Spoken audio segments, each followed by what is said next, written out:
Hello and warm welcome to Solo Spoken. Guys, if you are a fresher teacher and you are going for the interview in any school in India, then one thing that you should keep in your mind, India में English नहीं चलता है, India में English चलता है।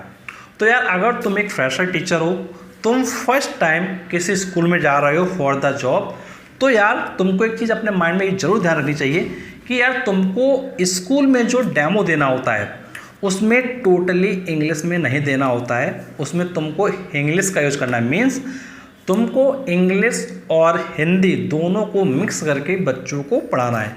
देखो school में अगर तुम जॉब लेने की सोच रहे हो तो ये एक चीज़ अपने माइंड में ये ध्यान रखो कि इम्पॉर्टेंट ये नहीं है कि तुम टोटल इंग्लिश में पढ़ाओ, इम्पॉर्टेंट ये है कि तुम्हारे द्वारा पढ़ाया गया क्लास में प्रेजेंट बच्चों को समझ में आ जाए। अगर मैक्सिमम बच्चे सेटिस्फाई होंगे तो यार तुम्हारा डेमो क्या सक्सेसफुल हो जाएगा, और अगर स्टूडेंट सेटिस्फाई नहीं होंगे तो तुम्हारा डेमो क्या फेल हो जाएगा। तो इसलिए तुमको फोकस इस चीज़ पर करना है कि क्लास का एटमॉस्फेयर कैसा है। देखो अगर तुम इंग्लिश बोल रहे हो या फिर तुम हिंदी बोल रहे हो तो एटलीस्ट ये समझो कि क्या बच्चे उससे कनेक्ट हो पा रहे हैं कि नहीं। देखो किसी जगह क्या होता है कि अगर तुम टोटली हिंदी बोलते हो तो कई बार बच्चे कनेक्ट सही से नहीं करते हैं। तो यार उस जगह तुमको क्या करना है, इंग्लिश एंड हिंदी का कॉम्बिनेशन यूज़ करना है। और देखो मोस्टली स्कूल में यही रहता है कि अगर तुम दोनों लैंग्वेज को मिक्स फॉर्म में करोगे तो बच्चे क्या अच्छी तरीके से सेटिस्फाई हो जाते हैं, और अगर तुम टोटली हिंदी पर रहते हो तो बच्चा क्या सेटिस्फाई नहीं होता है। तो देखो डेमो के समय तुमको एक चीज़ ये ध्यान रखनी है कि बच्चे को सेटिस्फाई करना बहुत ज़्यादा इम्पोर्टेंट है। और यार जब तुम्हारा अगर स्कूल में इंटरव्यू होता है, जैसे कई स्कूलों में तो क्या है डायरेक्टली क्लास में डेमो करवा दिया जाता है, लेकिन कुछ स्कूलों में ऐसा होता है कि पहले प्रिंसिपल क्या है तुम्हारा इंटरव्यू लेता है, इंटरव्यू लेने के बाद वो तुमको डेमो के लिए क्लास प्रोवाइड करता है।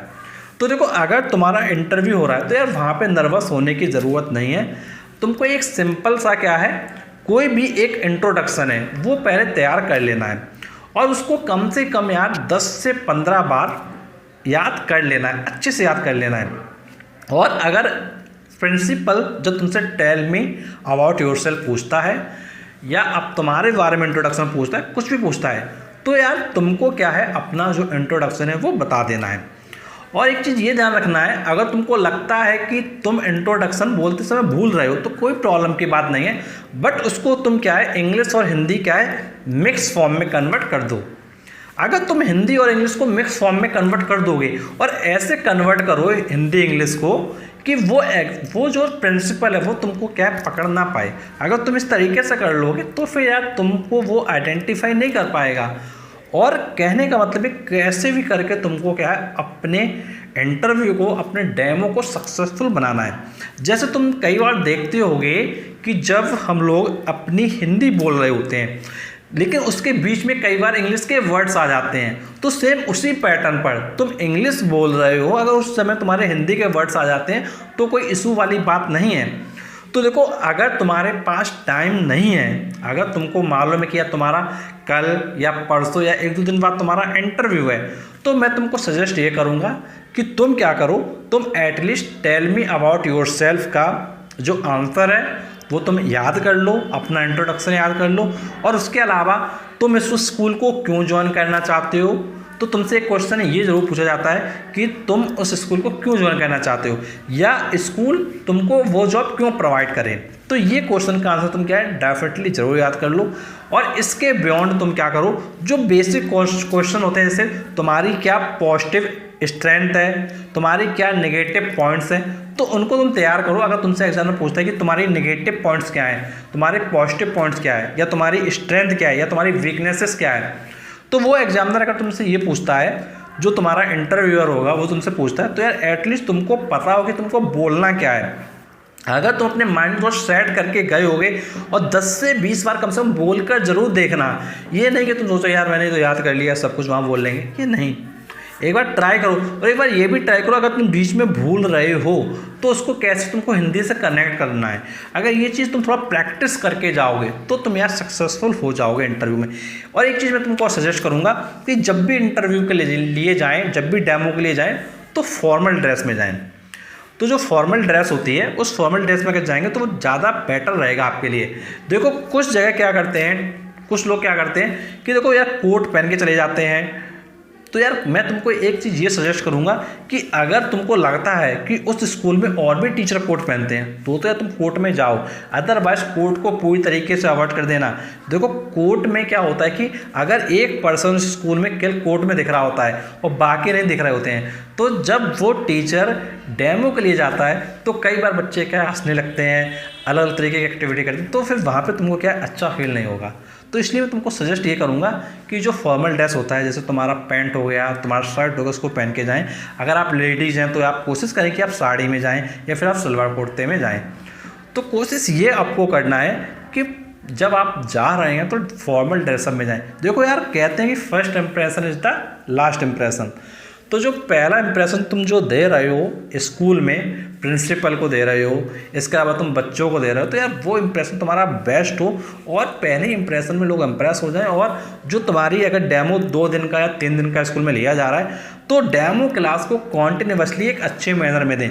और देखो डेमो क्लास के लिए मैं तुमको एक चीज़ और सजेस्ट करना चाहूँगा। ये तो हिंदी इंग्लिश के अलावा एक बात ये आती है कि जब तुम डेमो क्लास दे रहे हो, जब तुम डेमो क्लास दे रहे हो तो एटलीस्ट जो भी तुम पढ़ा रहे हो उसको एग्जाम्पल से रिलेट करो।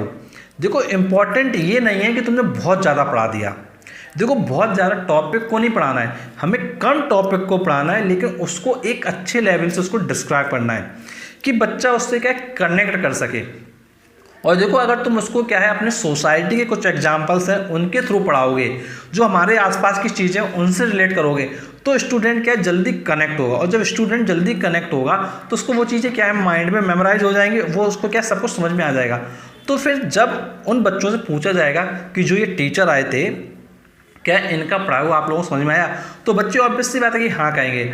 और अगर आपने उसको डेली एक्टिविटी से कनेक्ट नहीं किया होगा और आपसे बेटर कोई टीचर पढ़ा गया होगा तो फिर आप क्या रिजेक्ट हो जाओगे। क्योंकि यार एक स्कूल में सिर्फ एक टीचर तो आता नहीं है, 2 टीचर, 3 टीचर, 4 टीचर, 5 टीचर, इस तरीके से कई टीचर्स का डेमो लिया जाता है और उसके बाद एक टीचर क्या फाइनली अपॉइंट होता है। तो इसलिए तुमको एक चीज़ ये भी ध्यान रखनी है कि किसी भी स्कूल में जा रहे हो तो वहाँ सिर्फ तुम अकेले नहीं जा रहे हो, और भी टीचर्स हैं, तो तुमको और टीचर्स से भी बेटर देना है। अगर तुम और टीचर से बेटर नहीं दोगे डैट मीन्स तुम रिजेक्ट हो जाओगे। तो रिजेक्शन को तुमको नहीं लेना है, तुमको क्या है सिलेक्शन लेना है। तो इसके लिए तुमको क्या कुछ चीज़ें समझना ज़रूरी है बहुत ज़्यादा। और अगर तुम्हारे पास टाइम है बहुत ज़्यादा, अगर तुमको लगता है कि तुम्हारा भी इंटरव्यू 1-2 दिन बाद नहीं है, तो मैं लगभग जो है अगले साल ट्राई करोगे या 2-3 महीने बाद ट्राई करोगे, तो तुमको मैं सजेस्ट ये करूँगा कि तुम अगर हमारे इस चैनल पे जाके देखोगे तो तुमको प्लेलिस्ट मिलेगी। तो प्लेलिस्ट में तुमको इंग्लिश का स्पीकिंग कोर्स मिलेगा, जिसमें तुमको क्या है अगर तुम्हारे पास बहुत कम टाइम रहता है तो तुम क्या करो, जो शॉर्ट्स वीडियो है हमारे, जो शॉर्ट्स वीडियो हैं, शॉर्ट्स वीडियो की जो कंप्लीट प्लेलिस्ट है वो एक आपकी अलग से बना रखी है। देखो 2 तरह की प्लेलिस्ट है, एक तुम्हारी शॉर्ट्स की प्लेलिस्ट है सिर्फ, और एक तुम्हारी कंप्लीट कोर्स की शॉर्ट की प्लेलिस्ट है। तो जो कंप्लीट इंग्लिश स्पीकिंग का कोर्स है उसकी शॉर्ट की प्लेलिस्ट अलग है और नॉर्मल शॉर्ट की प्लेलिस्ट अलग है। तो कंप्लीट इंग्लिश स्पीकिंग कोर्स की जो शॉर्ट की प्लेलिस्ट है उसमें जाकर तुम क्या शॉर्ट वीडियो देखकर अपने इंग्लिश को इम्प्रूव कर सकते हो बहुत अच्छे से। और जो हमारी अगर तुमको डिटेल में वीडियो देखना है, जैसे तुमको तुम्हारे पास टाइम है, तुम 10 मिनट का वीडियो देख सकते हो, तुम 20 मिनट का वीडियो देख सकते हो, तो तुम क्या करो इंग्लिश स्पीकिंग कोर्स की एक कंप्लीट प्लेलिस्ट और है जो शॉर्ट की नहीं है, जो लॉन्ग वीडियो के, उसमें जाकर तुम क्या है वो वीडियो देखो। अगर तुम ये वीडियोस देखते हो तो डे बाई डे यार तुम्हारी इंग्लिश क्या धीरे धीरे इंप्रूव होगी। अगर तुम ये सोचो कि यार 1 डे में सब कुछ हो जाएगा, तो यार 1 डे में चीज़ें नहीं होती हैं, कुछ टाइम लगता है।